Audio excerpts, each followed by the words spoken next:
I want to start by saying that I almost didn't record this.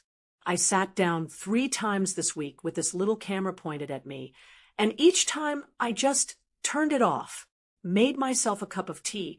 I didn't finish, looked out the window for a while, went to bed.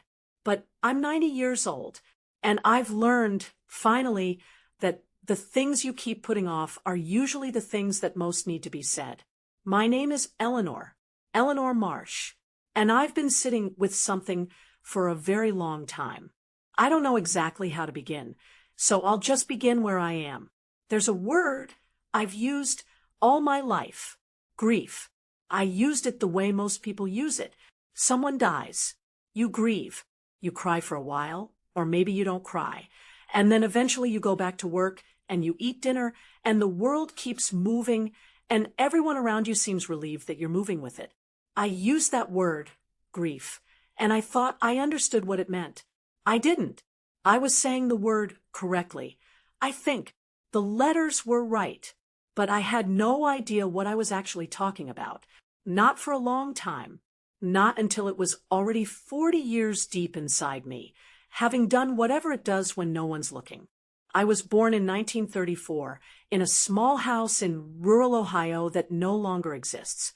My father worked at a lumber yard. My mother kept the house and kept herself mostly quiet.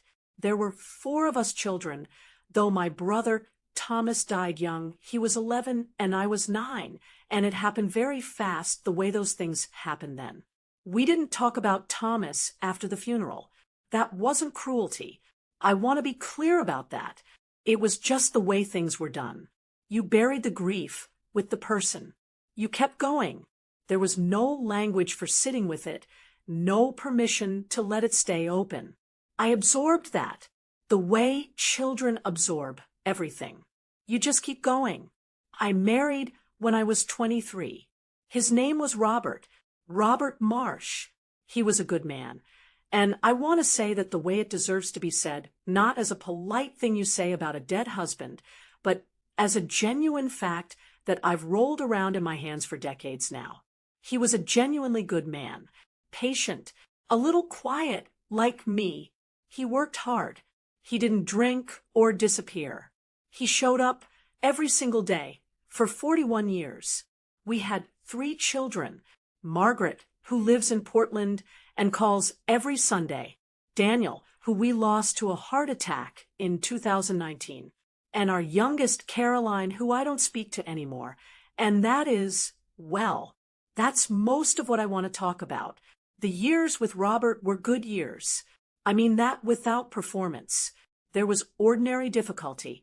Money was tight when the children were small. We had disagreements. There were cold stretches between us that neither of us knew how to warm.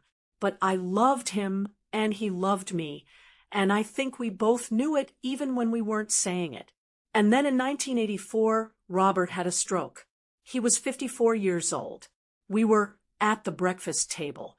Margaret was away at college. Daniel was 16, Caroline was 12, and Robert was eating toast and reading the newspaper when he simply stopped. He put down the newspaper very carefully, which I have thought about many times, that careful gesture.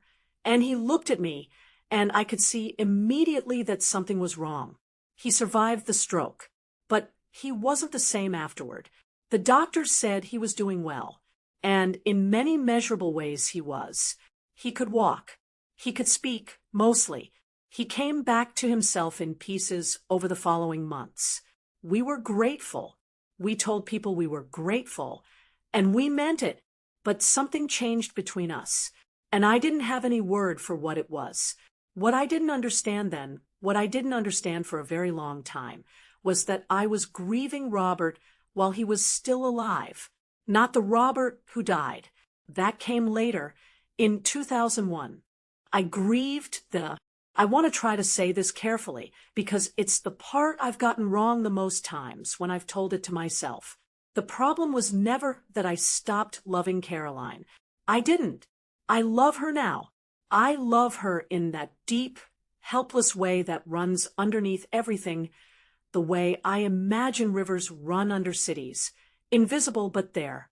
The problem was that I didn't know how to show her I was still in there, because I didn't know where I'd gone. I thought I was fine. I want to be clear about that, too. 4 years, many years, I genuinely believed I was fine. Robert recovered, more or less. We rebuilt our life. I thought, we got through it. We moved on. That's the phrase I used. Moved on. I said that phrase the way I said grief, as if I understood what it meant. It was 1997 when something small happened that I've been thinking about ever since. Caroline was 25. She had been living in Denver for 2 years by then. She came home for Christmas, which was still something she did then, still something we both pretended was easy. We were washing dishes after Christmas dinner, just the two of us. Robert had gone to sit with Daniel in the other room. It was quiet in the kitchen. The good kind of quiet, I thought. Comfortable. And Caroline said very carefully, I remember how careful her voice was. She said, "Do you ever think about what it was like after Dad's stroke? For us kids, I mean." And I said, "We got through it." That's what I said. We got through it. I saw her face change when I said it, just slightly, like something she'd been holding up got a little heavier. I didn't ask her what she meant. I changed the subject. I said something about the pie. I think I have spent more time than I can measure standing at that kitchen sink in my memory, wishing I had put down the dish. We drifted through the years after that in the way that families drift, slowly enough that you can always tell yourself it isn't really happening. She'd call for birthdays. She came back occasionally. We were civil, warm, even at times.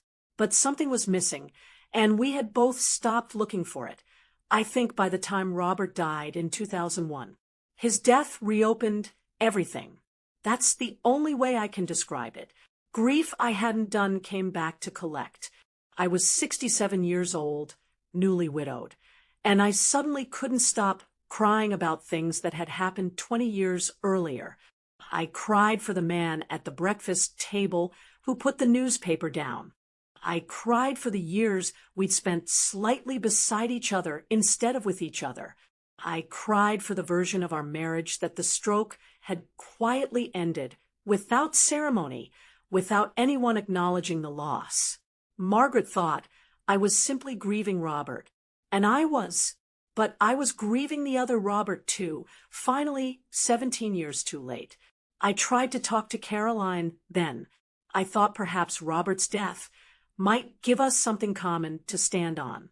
For a little while, it did. She came back for the funeral, and she stayed a week afterward. We sat together at the kitchen table, the same table, and we talked more than we had in years. I told her I had missed her.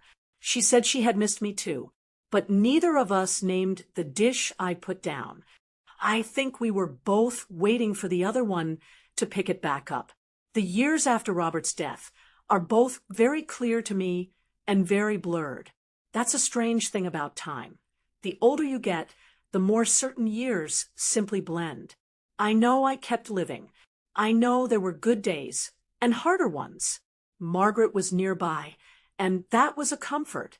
Daniel visited when he could, Caroline, and I found a kind of equilibrium. We weren't estranged exactly. We weren't close exactly.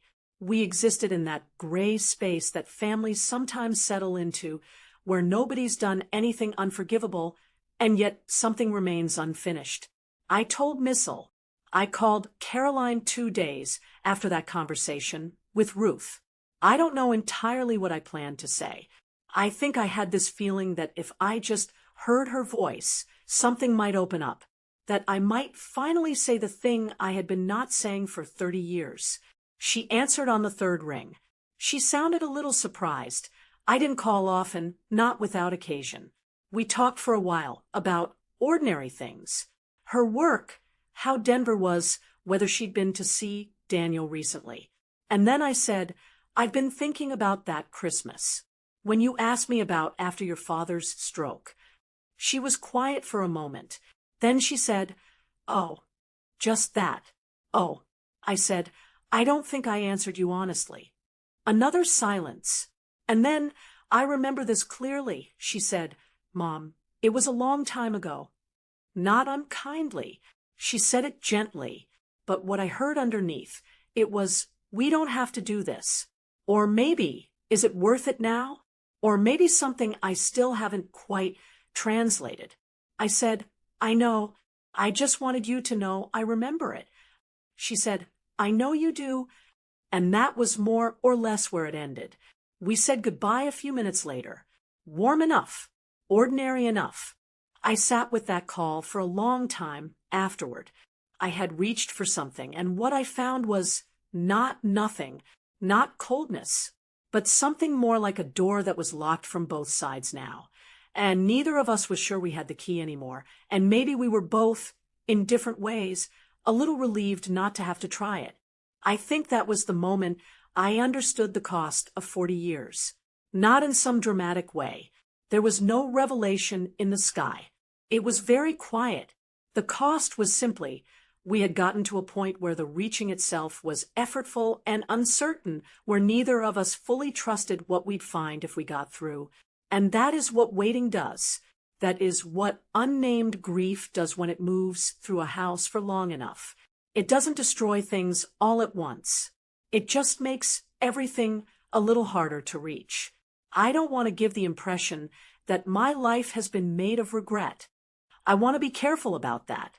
There has been real happiness, the kind that settles in your chest and stays. Mornings with Robert before the children woke up. Margaret's wedding, which was simple and exactly right. Daniel's laugh, which was the loudest thing in any room he walked into. My garden, which I can't manage anymore, but which I grew for 50 years with my own hands. I'm not someone standing at the end of her life cataloging failures. I don't think that's honest. But there is this one thing, this one long, quiet, particular thing. And it's not that I didn't love Caroline enough. I need to say that. It's that I didn't let her see how lost I was. I thought that was the right thing. I thought, you are the mother. You keep going. You don't show them the rooms inside you that are dark and unfinished. But children see those rooms anyway. They see the light under the door. And when you never open it, they eventually stop standing in the hallway. Caroline, and I don't speak now. That happened in 2019 after Daniel died. And the details of it are, I'll say only that grief does its work on the living, and it doesn't always bring people together. Sometimes it finally says the quiet part out loud, and the quiet part has been there a very long time. I don't know if she's all right. Margaret talks to her. I think. I don't ask too much. I hope she's all right. That is not a small thing to say. I say it in the way you say things you mean without knowing where to put them. I'm 90 years old. My body is slowing down in ways that are clear and unambiguous. I'm not frightened of it, or I'm not frightened most of the time. Mostly, I am just awake to it, in a way I wasn't at 50 or 60 or even 70. And being awake to it means I think about W.